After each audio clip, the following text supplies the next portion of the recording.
Bonjour et bienvenue pour un nouvel épisode du podcast des 4 piliers où l'on parle de sommeil, de nutrition, de santé mentale et de santé physique et comment améliorer ses habitudes pour être en meilleure santé basée sur la science et l'expérience. Je suis Baptiste Asson et je suis un étudiant pour la vie qui partage les choses que j'apprends concernant la santé pour en faire bénéficier le plus grand nombre gratuitement et rapidement.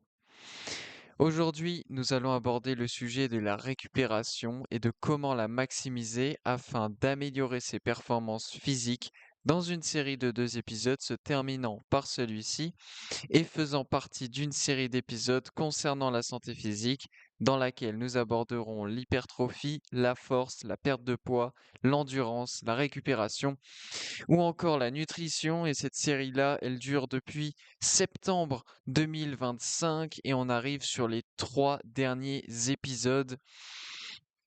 On va donc terminer la partie sur la récupération et puis on aura 2 épisodes encore sur la nutrition et la santé physique dans les mois à venir. La dernière fois, pour ceux qui n'ont pas écouté l'épisode, je vous invite à aller l'écouter.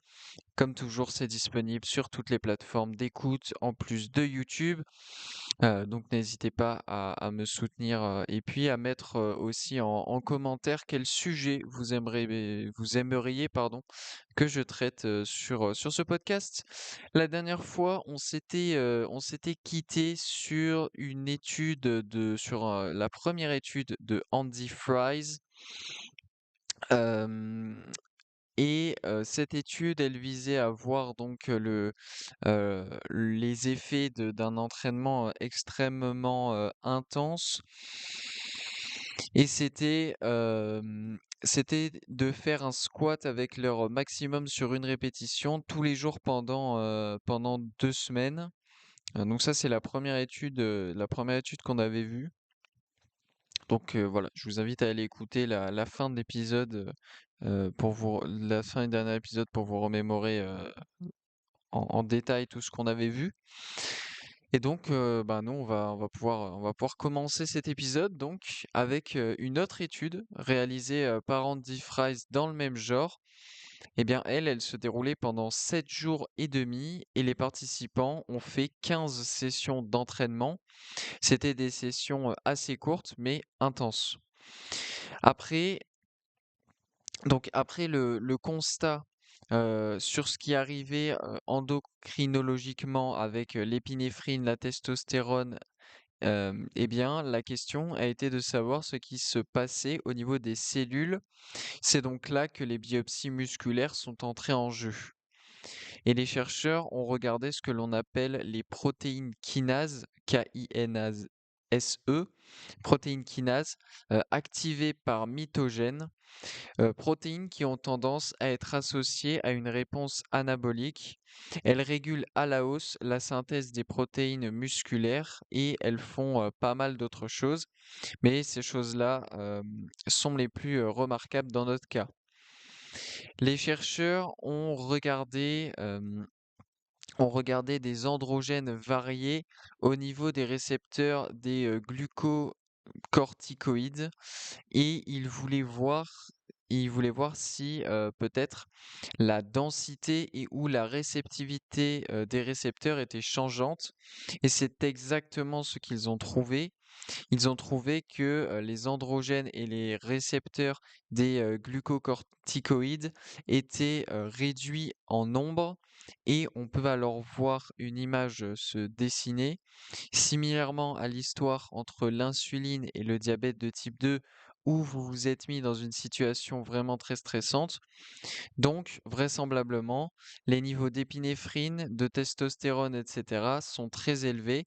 Et en réponse à ça, pour essayer d'atteindre un certain niveau d'homéostasie, vous commencez à réguler vers le bas le nombre de récepteurs pour les catécholamines. Comme ça, les signaux gardent à peu près leur valeur de base, car même si les niveaux augmentent, le nombre de récepteurs diminue, donc le signal, lui, il ne va pas avoir tendance à augmenter. Et une autre étude a été faite car les chercheurs se sont dit que les 2 premières n'étaient pas suffisantes. Donc, ils ont fait venir les participants pendant 2 semaines et tous les jours pendant ces 2 semaines, les participants devaient faire 10 fois un maximum sur une répétition en squat. Protocole assez brutal, vous en conviendrez. Et ce qu'ils ont particulièrement voulu regarder dans cette étude étaient les récepteurs adrénergiques, qui sont des récepteurs sur lesquels l'épinéphrine et les autres vont aller se greffer. Et c'est la même histoire que pour l'expérience précédente. Peut-être que les participants allaient perdre la sensibilité globale à cause de cette stimulation sympathique extrême. Plusieurs choses sont arrivées. Les maximums sur une répétition ont perdu en moyenne 8 kilos à la fin des 2 semaines. La moyenne du groupe avant le début du protocole était de 160 kilos pour le squat. Donc on était sur des individus assez bien entraînés, hein, pour le coup. Mais ce qui était plus significatif est que leur puissance a diminué d'environ 35. Et c'est intéressant car si on s'intéresse aux différents facteurs avec l'évolution de l'âge, on se rend compte qu'après 40 ans, la masse musculaire est plutôt bien maintenue, hein, il y a une diminution de 1% par an. La force, elle baisse de 2 à 4% par an, mais la puissance, elle baisse de 8 à 10% par an. Et si vous regardez les records dans les sports de force par tranche d'âge, il va y avoir une diminution au plus l'âge avance, mais elle va être assez faible. Si en revanche vous regardez les mêmes records pour des sports de vitesse par exemple, là vous allez voir à quel point il y a un écart substantiel entre les tranches d'âge. Donc, il est très difficile de conserver de la vitesse avec l'âge ou avec la fatigue. Tout ça pour dire qu'il vaut mieux regarder des tests de puissance slash de vitesse pour quantifier le surmenage plutôt que de regarder des tests de force. Pour en revenir à notre étude, le même problème de récupération a été constaté. Les participants ont mis entre 2 et 8 semaines pour récupérer. Et pour les derniers, comme tout à l'heure, ils sont plus proches, voire déjà en surentraînement, et ce en seulement 2 semaines. Donc si vous faites un volume et une intensité suffisamment élevés, vous pouvez peut-être atteindre le surentraînement en 2 semaines, même s'il y a tout de même plus de chances que ça soit du surmenage non fonctionnel, ce qui n'est pas optimal dans tous les cas sur le long terme.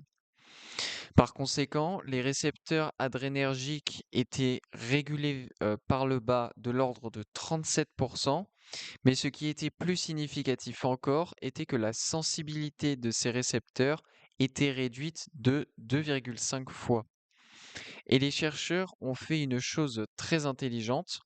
Ils ont regardé le taux d'épinéphrine dans l'urine nocturne des participants et ils ont observé une augmentation de 50% de ces taux d'épinéphrine. Et les signes qu'une personne est proche du surentraînement ou du surmenage non fonctionnel ou en plein dedans sont variés, comme l'augmentation du rythme cardiaque au repos, une baisse de l'ordre de 20% de la variabilité de la fréquence cardiaque, une baisse des performances, une perte de poids, un manque de motivation, un manque d'attirance pour l'exercice physique en général, un manque d'appétit, une baisse d'humeur, etc., etc., etc. Et c'est en majorité lié aux problèmes de sommeil qui occurrent, car vous vous doutez bien qu'une augmentation de 50% des taux d'épinéphrine la nuit va grandement perturber votre sommeil, et en particulier votre sommeil paradoxal. Ce qui peut expliquer donc tout l'aspect mental qui ne va pas, parce que comme nous en avons parlé dans de nombreux épisodes du podcast et dans des formats courts, on a vu tous les bénéfices en termes de cognition que pouvait avoir la phase de sommeil paradoxal.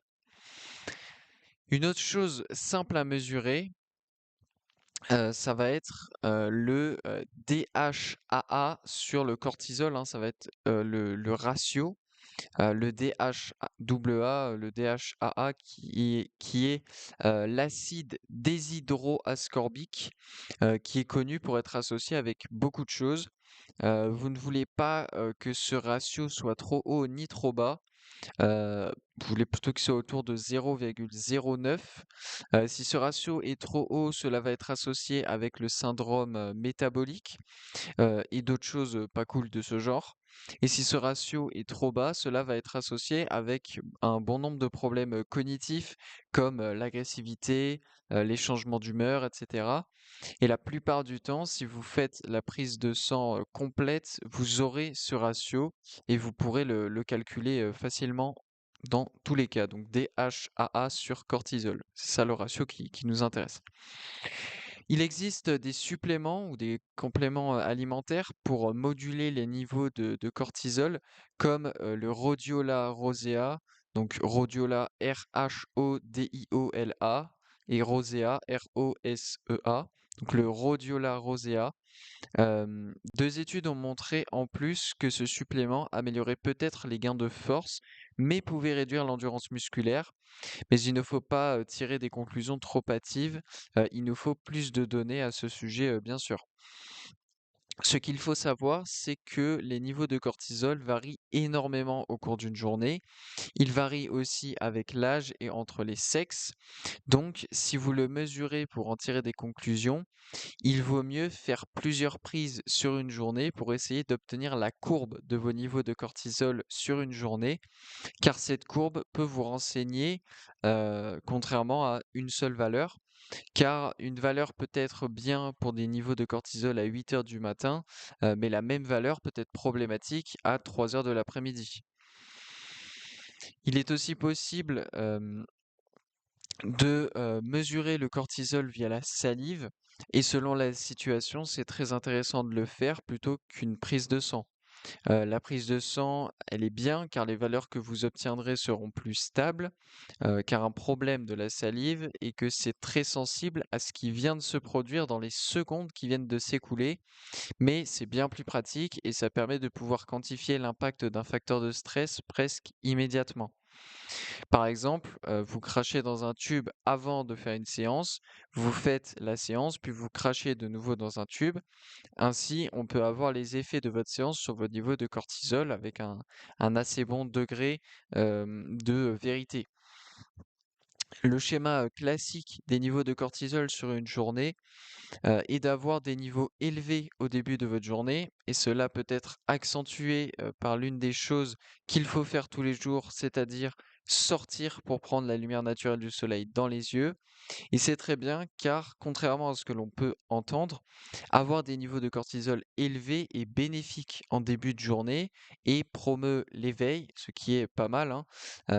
Il y a une augmentation de 50% du pic de cortisol avec la lumière du soleil.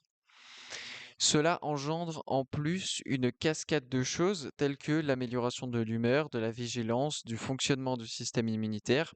Ce qu'il est important de comprendre, c'est que beaucoup de choses vont faire grimper le cortisol tout au long de la journée. Le stress, l'exposition au froid, l'exercice physique. Mais l'idée est que ces niveaux reviennent à leur niveau de base ou proche de ce niveau de base pour le moment en question de la journée, bien sûr. euh, et ils reviennent à ce niveau de base assez rapidement. Une des pires situations est quand les niveaux les plus élevés sur un cycle de 24 heures ne sont plus le matin, mais quand ça se décale de manière régulière vers l'après-midi. Ce qu'il faut donc retenir est que vous voulez un pic de cortisol lorsque vous vous levez. Vous savez que des choses comme le stress, l'exposition au froid, l'exercice physique et même la caféine vont causer des pics de cortisol dans votre journée. L'essentiel est de faire en sorte de ne pas avoir trop de pics dans les 6 dernières heures de votre journée pour avoir un schéma assez sain de cortisol, c'est-à-dire des niveaux assez bas au moment de s'endormir. Mais vous avez besoin du cortisol pour réduire l'inflammation et initier ou participer au processus de récupération. Car vous ne verrez pas de progrès vis-à-vis de vos entraînements sans un large pic de cortisol, c'est tout simplement crucial. Il ne faut pas penser que l'inflammation, le stress causé par le cortisol sont toujours mauvais. Comme nous l'avons déjà dit, il n'y a pas de bonnes ou de mauvaises choses en termes de physiologie. Et au plus vous essayez de supprimer le cortisol, au plus vous allez supprimer l'adaptation. Ce que vous voulez, encore une fois, c'est d'avoir de larges pics de cortisol suivis d'une baisse ou d'une récupération rapide, et ce, dans votre journée. Pour en revenir aux suppléments tels que le Rhodiola rosea, ça serait extrêmement contre-productif d'en prendre si vous avez des niveaux de cortisol normaux et aussi d'en prendre juste avant une séance ou même le matin. Encore une fois, vous avez besoin du cortisol. Cette hormone n'est pas présente dans votre organisme pour rien. Donc, si vous régulez vos niveaux de cortisol sans avoir fait de test pour savoir si vous aviez des niveaux normaux ou non, vous pouvez rendre les choses encore pires qu'avant. Il faut être très vigilant vis-à-vis de ça. Les glucides, et en particulier les féculents comme les haricots rouges, les pois chiches, les lentilles, etc., sont connus pour inhiber le cortisol. Donc, pour ceux qui consomment des glucides et des féculents dans leur régime alimentaire, comment les utiliser afin de pouvoir, entre guillemets, contrôler le cortisol plutôt que pour l'annuler vis-à-vis notamment des progrès physiques, car comme nous l'avons dit, vous avez besoin du cortisol pour engendrer une adaptation. Les glucides peuvent aider à s'endormir et à rester endormi, donc le plus souvent, ce qui est fait avec les athlètes qui consomment des glucides est de faire en sorte que le dernier repas de leur journée soit majoritairement composé de glucides. Il faut voir le cortisol comme une molécule de signalisation énergétique qui nous dit que nous avons besoin d'énergie, et l'épinéphrine fait d'ailleurs la même chose. Vous pouvez voir que le cortisol va libérer des acides gras dans le sang pour vous préparer à quelque chose. Et le problème est que, eh bien, quand les niveaux de cortisol sont perpétuellement élevés tout au long de la journée sans régulation vers le bas, eh bien, vous allez avoir des problèmes. Mais c'est la différence entre des niveaux de cortisol légèrement hauts toute la journée versus un large pic après une séance et ou après un exercice respiratoire suivi d'une rechute. Donc, quand vous ingérez des glucides, vous apportez de l'énergie à votre corps et donc le cortisol est réduit car il n'y a plus besoin de libérer d'acides gras libres dans le sang. Et pour certaines personnes, pas pour tout le monde, les glucides vont aider l'endormissement parce qu'ils permettent d'inhiber les niveaux de cortisol notamment. Voyons quelques biomarqueurs pour évaluer le stress physique maintenant. La fréquence cardiaque au repos et la variabilité de la fréquence cardiaque, la VFC, par exemple, sont des biomarqueurs pour évaluer le stress physique. Et ce qui est intéressant ici est que contrairement à quand nous avons parlé des courbatures musculaires, le but était de fixer la surutilisation d'un muscle en particulier, alors que désormais on s'intéresse à des marqueurs globaux de surutilisation. Et il est important d'y prêter attention car ils vous permettent de vous rendre compte que vous n'avez pas juste travaillé un muscle trop fort, mais que vous avez plutôt fait quelque chose qui compromet toute votre physiologie à un point où cela influence les catécholamines circulant ou quelque chose qui va influencer plusieurs marqueurs, le sommeil, l'humeur, etc. Vous pouvez, pour cela, regarder la fréquence cardiaque au repos, mais cela a néanmoins des inconvénients multiples. Ce que l'on sait est que votre fréquence cardiaque au repos va augmenter avec une charge excessive de stress, peu importe s'il s'agit de stress physique ou psychologique, ou une combinaison des deux. Vous allez constater que ce nombre augmente au cours du temps, mais l'inconvénient est que ça n'est pas très sensible aux facteurs de stress plus petits. Par exemple, vous allez voir votre fréquence cardiaque augmenter avec la consommation d'alcool, de tabac et avec le stress psychologique. Mais si vous faites quelque chose de plus petit, entre guillemets, comme une session d'entraînement intense, la fréquence cardiaque au repos n'est pas suffisamment sensible pour augmenter à cause de ça sur le court terme. Elle va probablement rester la même et pour cette raison, la fréquence cardiaque au repos va être utilisée mais ne sera pas l'indicateur principal. Cela étant dit, la variabilité de la fréquence cardiaque est un meilleur indicateur. Pour ceux qui ne sont pas familiers avec la variabilité de la fréquence cardiaque, c'est par exemple si vous avez une fréquence cardiaque de 60 battements par minute, vous n'allez pas avoir un battement de cœur exactement toutes les 1 seconde. Il va y avoir de la variabilité. Ça va peut-être faire bip, bip, bip, bip, bip, bip, bip, bip, ce genre de choses.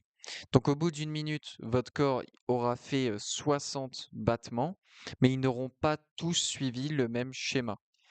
Et la quantité de variation, eh bien, est associée avec l'état dans lequel se trouve votre système nerveux, c'est-à-dire est-ce qu'il est plutôt sympathique ou parasympathique. Une grande variabilité est associée avec un état plus reposé, tandis qu'une variabilité de la fréquence cardiaque faible indique que vous êtes plus stressé. Donc, quand vous êtes stressé, votre cœur a tendance à battre de manière plus régulière que lorsque vous êtes reposé. Cependant, il y a quand même certains problèmes de précision sur les appareils de mesure. Par conséquent, vous ne devez pas comparer vos résultats avec ceux d'une autre personne, et ce pour de nombreuses raisons. Déjà, la manière de mesurer ces données varie d'un appareil à l'autre, donc ne comparez pas vos scores de préparation, de sommeil, etc. avec les autres appareils, euh, avec les autres, pardon, car les appareils n'utilisent pas forcément les mêmes indicateurs pour vous fournir ces scores. Donc, comparez vos données avec les vôtres, pas avec celles des autres. Pour mesurer votre variabilité de la fréquence cardiaque, faites-le tous les jours au même moment, par exemple dès votre réveil après aller aux toilettes. Vous allez constater des changements de VFC d'un jour à l'autre et c'est normal. La question à se poser est à quel point dois-je m'inquiéter par rapport à ce changement? Et c'est là que ça devient un peu compliqué d'y répondre. Prenons un exemple. Si aujourd'hui votre VFC elle est de 100 millisecondes et que demain elle est de 99 millisecondes, ça n'est probablement pas inquiétant. Mais si elle est à 20 millisecondes, alors là il y a un problème. Mais où se situe la limite finalement? Ce qui est recommandé est de mesurer sa VFC pendant 1 mois avant de procéder à tout changement. Et c'est mieux de prendre cette mesure dès le matin. Ce qui est généralement fait est ensuite de comparer la valeur qu'on obtient chaque jour par rapport à la moyenne de la semaine dernière, puis par rapport à la moyenne historique, c'est-à-dire la moyenne depuis le début des mesures de la VFC. Il est important de faire des comparaisons jour par jour, c'est-à-dire de ne pas comparer aujourd'hui avec hier ou avec demain, mais plutôt de comparer aujourd'hui avec il y a exactement une semaine. Par exemple, comparer un lundi avec un lundi, un mercredi avec un mercredi. Si aujourd'hui on est mardi parce que vous écoutez le podcast dès qu'il sort et que vous avez votre score de VFC, vous n'allez pas comparer votre VFC par rapport à hier, mais vous allez la comparer par rapport à mardi dernier, au mardi d'avant, etc., etc., etc. Donc, pour les comparaisons, ne comparez pas, comme je l'ai dit, un lundi avec un mardi, mais comparez ce lundi avec tous les lundis précédents. La question maintenant, c'est pourquoi ça en fait? Eh bien, car en général, vous avez à peu près toujours le même emploi du temps chaque semaine. Ce que vous ne voulez pas faire, c'est de comparer le score de VFC d'un lundi qui rend compte de ce qui s'est passé le dimanche avec celui d'un mardi qui rend compte de ce qui s'est passé le lundi. Vous n'avez probablement pas fait les mêmes choses et donc vous n'avez pas fait appel aux mêmes facteurs de stress le dimanche que le lundi, donc vous ne comparez pas les mêmes choses. Par conséquent, il vaut mieux comparer votre lundi avec les lundis précédents vu la similitude de vos semaines. Il est possible de faire la même technique pour mesurer la prise de masse, par exemple. Pour en revenir à la VFC, si après des dizaines de mesures de lundi, votre valeur moyenne se situe entre 95 et 105 millisecondes et que le lundi suivant, vous avez une valeur en dehors de cette plage habituelle, c'est sans doute le moment d'y prêter un peu attention. La première étape est la suivante. Avez-vous bien collecté de bonnes données? C'est-à-dire, avez-vous bien mesuré votre VFC dans les mêmes conditions que d'ordinaire? Ou vous êtes-vous, par exemple, rendu compte que vous ne l'aviez pas fait après avoir passé du temps sur votre téléphone le matin? Ou bien si, par exemple, vous avez une baisse de 15%, donc admettons que vous êtes à 85 millisecondes dans notre situation, mais que la veille, vous vous êtes couché très tard, eh bien, il n'y a pas de problème. Vous pouvez considérer que ce sont des mauvaises données, donc vous ne faites rien avec ça. Deuxième étape, si vous considérez les données récoltées comme de bonnes données, alors maintenant, il faut se poser la question de est-ce précis? Sont-elles précises, ces données? C'est-à-dire, euh, est-ce juste aujourd'hui ou est-ce plutôt chronique? Ce schéma se répète-t-il depuis 5 jours ou plus? C'est une distinction très importante. Si c'est juste aujourd'hui, êtes-vous dans une phase où vous souhaitez causer de l'adaptation? Si c'est le cas, vous pouvez l'ignorer. Ça peut même être un bon signe. Ce que vous faites stresse votre corps et c'est exactement ce qu'il faut pour engendrer une adaptation. Donc, ce que vous faites a l'air de fonctionner. Si la réponse en revanche est non, ou que vous êtes dans une phase où vous travaillez les performances maximales, il faut s'intéresser à ce que l'on appelle les facteurs de changement aigus qui vont vous permettre de changer votre état sur le court terme. Et ça constitue un tas d'astuces qui peuvent changer la VFC ou tout autre facteur de récupération en quelques secondes. Il y en a des tonnes, nous allons en voir quelques-uns. La première étant le mouvement physique, donc faire du sport. Ça vous est sûrement déjà arrivé de vous sentir terriblement mal, pas motivé, etc. avant une session de sport à la salle ou pour de l'endurance, et de réussir à faire un record ce jour-là. Moi, par exemple, en course à pied, ça m'est déjà arrivé de me lever le matin, de mettre mes habits, etc., d'avoir un peu la tête encore dans l'oreiller finalement, et puis, avant de partir, on sent qu'on a les jambes lourdes, qu'on a un peu mal aux cuisses et on se dit: «Ah est-ce que je vais vraiment, courir?» et cetera. Et puis, on se met à courir et au final, bah, en fait, les sensations sont excellentes et comme j'ai dit, bah, on arrive, limite à faire un record. On arrive à courir, plus vite que ce qu'on a jamais fait. Donc ouais, moi ça m'est pas mal arrivé.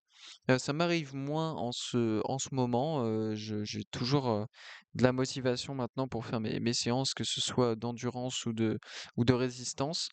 Mais c'est vrai qu'il y a des fois, voilà, on n'a pas trop envie et pourtant le simple fait de se mettre en action et voilà, de quand même y aller, d'avoir cette discipline-là, bah, en fait, on se rend compte au milieu de la séance que, bah, on prend son pied et que, bah, ouais, on a des bonnes sensations et tout va bien, quoi.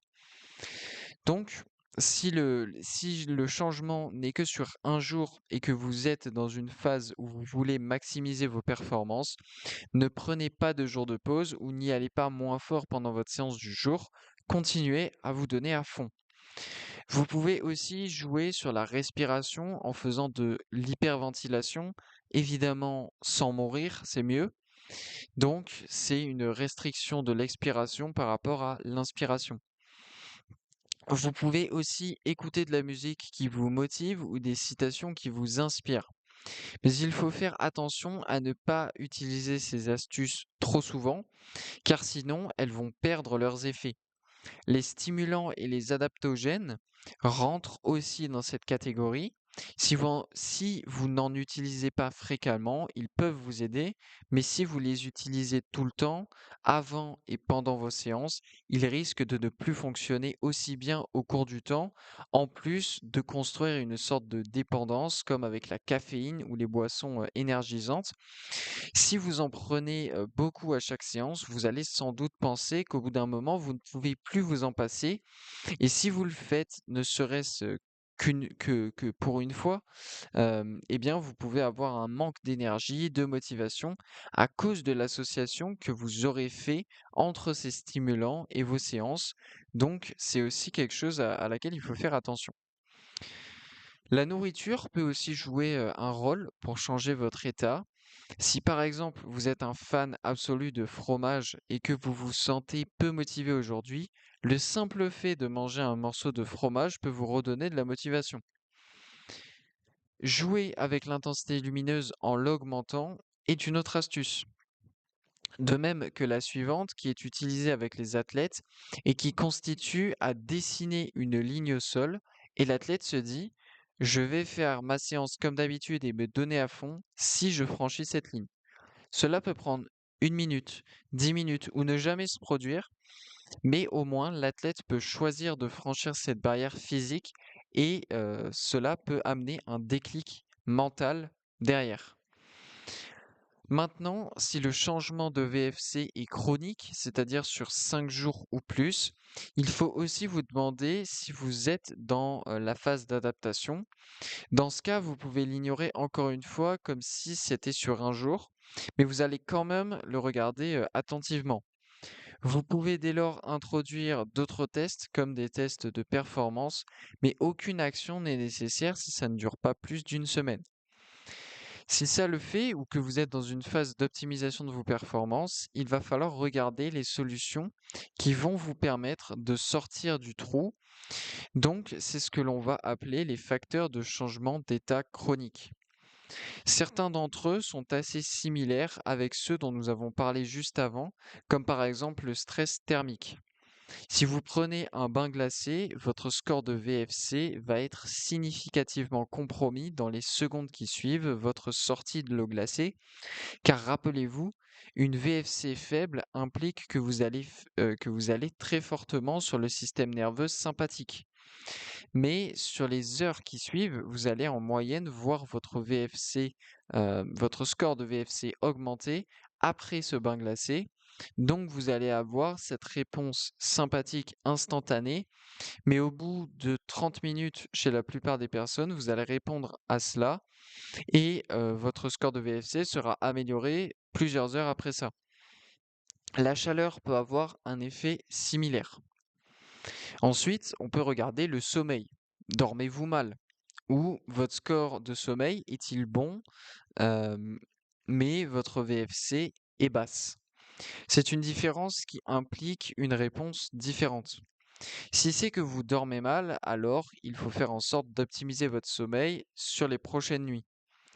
Pour ce qui touche au cerveau, au lieu de jouer à des jeux avec des lignes tracées au sol ou d'écouter de la musique qui n'ont pas d'effet chronique, vous pouvez travailler vos connexions sociales et cela a été prouvé que ça avait des effets bénéfiques sur le long terme. Tenir un journal, hein, donc faire du journaling en anglais, ou méditer, qui sont des pratiques qui ont un effet aigu, c'est-à-dire sur le court terme, et qui ont des effets chroniques, c'est-à-dire sur le long terme. Les adaptogènes peuvent aussi potentiellement avoir un effet chronique avec des choses telles que la nourriture, les électrolytes ou l'hydratation. Et ça peut aussi être le moment de vous interroger sur votre programme, soit en faisant une pause, soit en réduisant le volume et l'intensité par 2 par exemple, jusqu'à retrouver vos niveaux de base. Comme nous l'avons dit, votre physiologie répond à tout ce que vous lui apportez. Par conséquent, il est important d'apporter les bons stimuli pour entraîner en quelque sorte votre récupération. Pour cela, vous devez prêter attention à deux choses. La première, c'est devenir meilleur en précision, c'est-à-dire rester attentif à votre progression, utiliser la nutrition et le sommeil pour optimiser votre récupération. Et deuxièmement, pousser votre résilience et ce, en soumettant votre organisme à différents niveaux de sollicitation afin d'avoir un seuil de tolérance bien plus élevé. Et donc, ça passe par faire des séances plutôt tranquilles et en faire d'autres très intenses à la fin desquelles vous êtes exténué. En faisant cela, euh, en faisant ça, pardon, là où une autre personne serait affectée par une fluctuation de 10% de sa VFC, vous, ça ne vous posera pas de souci car vous serez adapté à de larges fluctuations. Et au moins vous travaillerez ça, au plus vous serez sensible aux fluctuations. Et c'est tout le sens de la question. Pourquoi êtes-vous en train d'optimiser? Pas pourquoi tout coller, mais pourquoi êtes-vous en train d'optimiser? C'est pour être sûr de ne pas sentir de différence aujourd'hui par rapport à hier, même avec une séance, et pour être sûr que lorsque vous ressentez une différence, vous soyez toujours en mesure de performer. C'est pourquoi vous allez peut-être prendre de la caféine aujourd'hui pour vous sentir mieux, mais si vous le faites tous les jours, vous allez augmenter votre sensibilité aux fluctuations, et si vous arrêtez un jour d'en prendre, vous n'allez pas pouvoir vous entraîner correctement, par exemple. Donc, vous devez pratiquer cela et pour ce faire, il faut engendrer plus de stress. Comme ça, la prochaine fois que la même insulte viendra frapper votre système, elle ne l'impactera pas autant que la première fois. D'après tout ce dont nous avons discuté dans tous les épisodes de cette série, la résistance, c'est-à-dire la salle, la calisthénie, etc., l'exercice cardiovasculaire, les sprints, le cyclisme, les sauts en hauteur, etc., l'exposition thermique, au chaud ou au froid, ainsi que les techniques de respiration sont toutes des manières de générer des adaptations. Et les adaptations que l'on cherche à engendrer pour la récupération sont opposées au stress, sauf pour la température qui a un effet de rebond après le stress de l'exposition. Comme énormément d'informations ont été données sur la récupération, nous allons résumer un peu avec eh bien, comment mesurer la récupération et à quelle fréquence la mesurer. Et ce qui est recommandé est de ne pas utiliser tout ce qui a été dit. Vous voulez prendre une ou deux choses dans chaque catégorie qui sont les plus importantes pour vous, qui sont en accord avec vos moyens financiers, temporels, matériels et avec ce qui est pertinent et intéressant pour vous. Le but de tout ce qui a été donné au cours de ces deux épisodes sur la récupération est de vous laisser le choix.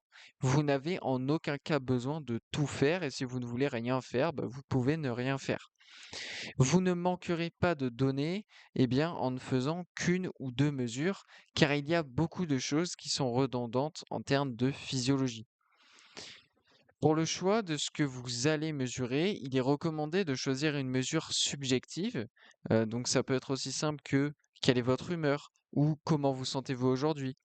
Et de compléter ça avec une mesure objective, la variabilité de la fréquence cardiaque au repos, etc. En ne faisant que cela, vous aurez une bonne idée déjà d'où vous en êtes. Pour être plus précis, nous allons voir des mesures que vous pouvez prendre quotidiennement, mensuellement, trimestriellement, annuellement, etc.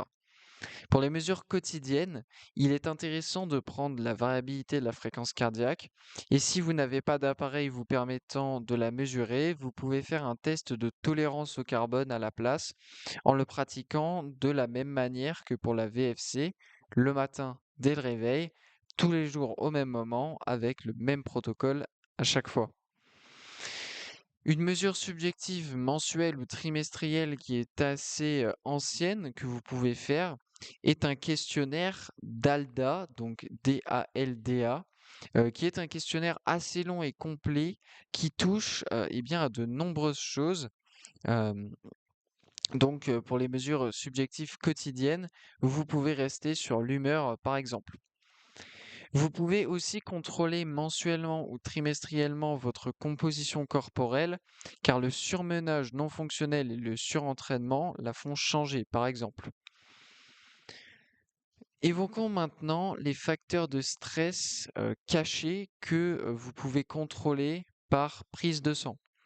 Taux de cortisol, de testostérone, rapport entre testostérone et cortisol, etc. Et vous pouvez le faire trimestriellement. Des choses que vous pouvez contrôler semi-annuellement, donc tous les 6 mois, dans le plasma sanguin par exemple, sont les glutamines et le rapport entre glutamine et glutamate. Hem, Regarder quelque chose en lien avec le stress oxydatif peut être important aussi, 2 fois par an, comme le TNF-alpha, qui est le facteur de nécrose, tumorale, et en gros c'est une protéine. Un autre marqueur est le rapport neutrophile sur lymphocyte et vous pouvez le regarder trimestriellement. Si ce ratio devient très important, c'est-à-dire plus de 9 pour 1, vous avez alors une idée plutôt bonne que quelque chose se passe avec votre système immunitaire. Donc, faire une prise de sang plutôt régulièrement peut être une solution. Vous pouvez également utiliser les calculateurs dont nous avons parlé précédemment pour savoir si les variations que vous observez sont à prendre en considération ou non. La libido peut aussi être un indicateur subjectif comme l'humeur. Il n'y a pas de niveau de référence pour la libido car ces niveaux varient énormément en fonction des individus, hein. Évidemment, ça dépend de l'âge, du sexe, du niveau d'activité physique, etc. En été, ces niveaux, ils sont généralement au maximum. Donc, essayez d'avoir une valeur moyenne de votre libido, du moins une idée générale d'où se situe votre niveau moyen de libido avant de tenter toute comparaison. Une erreur très fréquemment rencontrée et que beaucoup de personnes pensent lorsqu'elles ont des niveaux de libido faibles, que cela implique qu'elles ont des niveaux de testostérone faibles, ce qui n'est pas nécessairement le cas. Et ça devient problématique quand ces personnes prennent des suppléments de testostérone, par exemple via une thérapie de remplacement de la testostérone, hein, le TRT, le tout sans avoir mesuré leur niveau de testostérone au préalable. Donc, soyez certain de vérifier vos niveaux et travaillez avec un professionnel qui pourra vous guider là-dessus, vous accompagner pendant tout le processus. De plus, vous pouvez en prenant soin de votre santé et en menant un mode de vie sain, influencer votre libido de telle sorte qu'elle ne diminue pas avec l'âge. Et sur le point de la baisse de libido, pour certaines personnes, ça n'est pas lié à une baisse de testostérone, mais à une baisse d'œstrogène.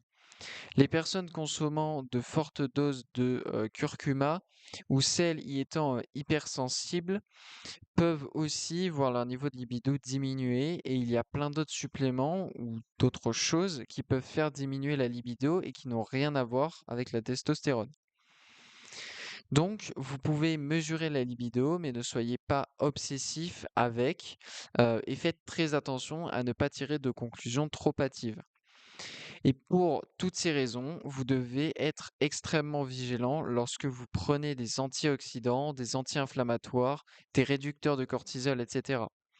Il est fortement déconseillé de prendre des suppléments d'antioxydants par exemple, et ce sans aucune raison valable. Si vous avez fait des tests et que vous avez donc une bonne raison d'en prendre, d'accord. Mais si ça n'est pas le cas, vous allez très souvent causer des problèmes que vous allez ensuite tenter de résoudre en prenant encore plus de suppléments et vous rentrez dans ce cercle vicieux très mauvais pour votre santé et pour votre porte-monnaie.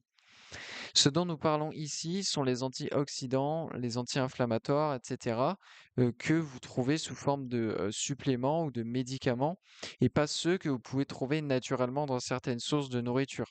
Cela ne pose aucun problème, et enfin, à part si vous en consommez bien évidemment des quantités absurdes.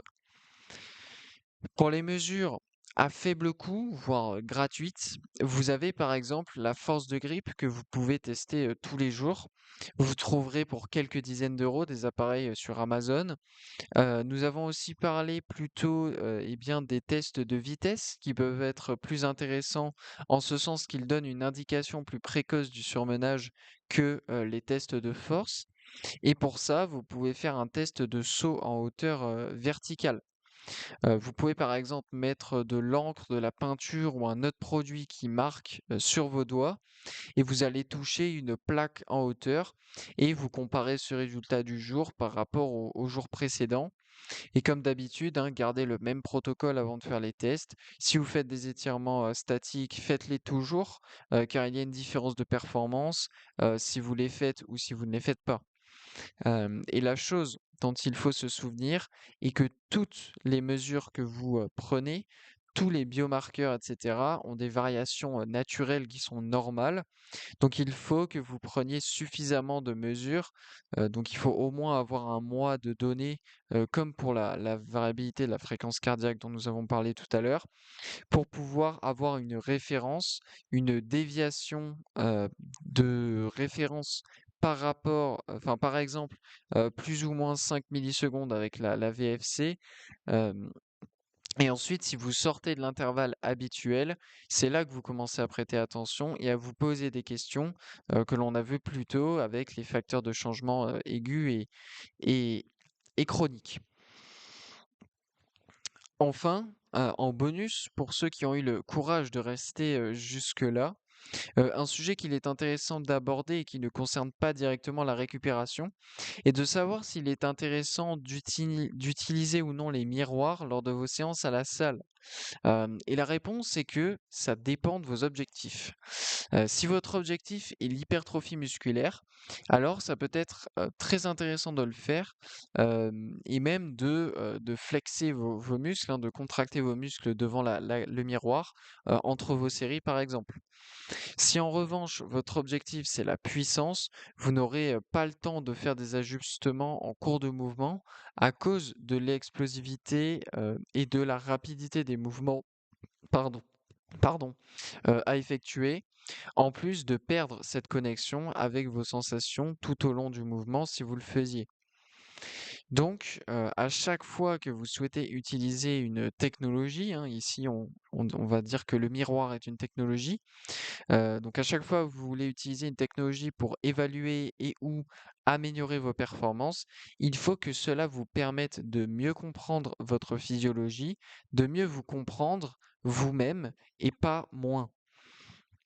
Et que ça soit un miroir ou une application vous permettant d'analyser vos mouvements, il faut que vous soyez en mesure de ressentir la position dans laquelle vous êtes et la position optimale dans laquelle il faudrait se trouver. Si par exemple vous souhaitez apprendre une nouvelle technique de course, vous pouvez vous regarder dans un miroir au début pour voir comment ça se passe, mais ensuite il faut que vous soyez capable de vous concentrer sur vos sensations et sur comment bien faire cette technique sans le miroir. Sinon, le jour de votre course, vous ne serez pas capable d'utiliser cette nouvelle technique, étant donné que le jour de votre course, il y a très peu de chances pour que vous ayez un miroir qui vous suive tout le long. Heu, moi je vois pas, quelqu'un courir devant vous ou même pédaler avec un vélo et un miroir, pour que vous puissiez vous voir. Je pense pas que ce soit, une situation d'avenir. Voilà, donc nous en avons, terminé pour ce second épisode, concernant la récupération.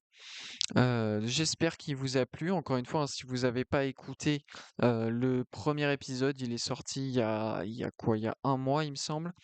De toute façon, vous le retrouvez, hein, il a le même titre, il y a juste marqué, 1 sur 2 au lieu de 2 sur 2 dans le titre et sur la miniature. Merci encore une fois et comme toujours, et bien d'avoir écouté cet épisode. Voilà, petite annonce étant donné que mon anniversaire va arriver entre la diffusion de cet épisode et du prochain épisode. Voilà, je tiens à vous annoncer que normalement la qualité du son du podcast devrait grandement s'améliorer étant donné que j'ai enfin pu acheter un micro pour le podcasting, hein, parce que là j'enregistre tous mes épisodes depuis le début avec un casque de gaming ce qui fait très bien l'affaire pour l'instant, mais voilà, à partir de la semaine prochaine, pour le 37e épisode du podcast, des 4 piliers, la semaine prochaine, eh bien, on devrait avoir un son, un peu plus professionnel, un son de meilleure qualité. Voilà, ça me fait plaisir. Donc merci d'avoir, suivi cet épisode. Comme toujours, n'hésitez pas à, partager ça, autour de vous, hein, parce que c'est l'objectif de ce podcast, c'est qu'il soit partagé au plus de monde possible pour que le plus de personnes, possible aient accès à l'information et puissent peut-être, pourquoi pas, bénéficier, d'1 ou 2 choses que je peux raconter dans ces épisodes. Voilà, donc n'hésitez pas à partager, n'hésitez pas à me soutenir en vous abonnant, en boostant la vidéo sur YouTube, en mettant un pouce bleu. Et puis si vous êtes sur les plateformes d'écoute, eh bien n'hésitez pas à noter le podcast avec 5 étoiles. Et puis, n'hésitez pas aussi à me dire en commentaire votre avis, à poser des questions si vous en avez. J'essaierai d'y répondre du mieux possible. Et puis aussi, n'hésitez pas à me suggérer des sujets que vous aimeriez que j'aborde dans les prochains épisodes. Alors bien sûr, je ne garantirai pas que ces sujets sortiront rapidement, mais ce que je peux vous garantir, c'est que si le sujet a suffisamment de matière, eh bien, dans les mois à venir, il y aura probablement un épisode.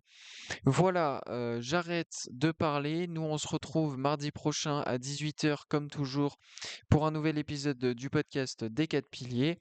On se retrouve également jeudi et samedi prochain pour de nouveaux formats courts. Et puis sur ce, comme toujours, je vous souhaite une excellente journée.